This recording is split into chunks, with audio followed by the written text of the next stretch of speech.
answer as your neighbor. And the thing that stinks is sometimes you might take a page to get there. Your neighbor might take 3 lines. Okay?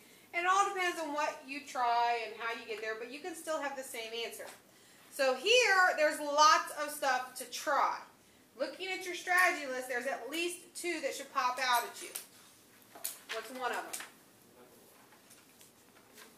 Which is? Change the signs to cosines. That's one you could try, right? What else could you try? No, no Pythagorean I did because I don't have any squares, right? You should be looking when you have squares or ones. No, because there's only one thing up top. Come on, guys. I have a fraction plus a fraction. Your instinct should be a common denominator. Yes? Yes.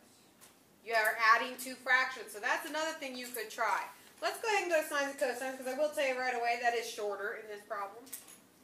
But what I'm going to do is change that secant is what? 1 over cosine. That cosecant is 1 over sine.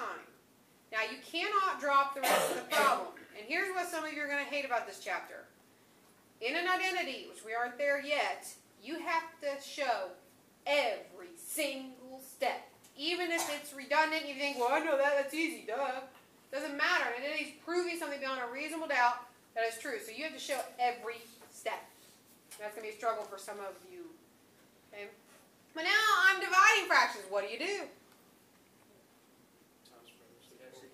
Times reciprocal, KFC. So I keep the first one, flip the second one, right, and change to multiplication. Now this is still there. You cannot drop it. You cannot work with just part of the expression. You've got to keep it there.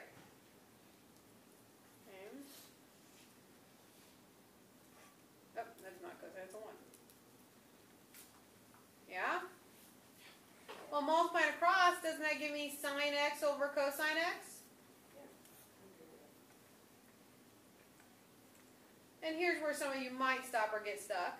I'm trying to clean this up as best I can. I've got 2 that's the same thing. But what is this? Tangent. And I know some of you are thinking, well, didn't we just change the sines and cosines? Yeah, but there's nothing that says we can't go back. Okay, if it makes it cleaner, make the switch. Because that is just now 2 tangent x. That's about as clean as I'm going to make that be. Like I said, the hard part is knowing right now when to stop. When to stop, when to keep going. We'll get better at that. Questions? You obviously have to know your fraction rules. Obviously. Hopefully we've come a long way since the beginning of the year from those.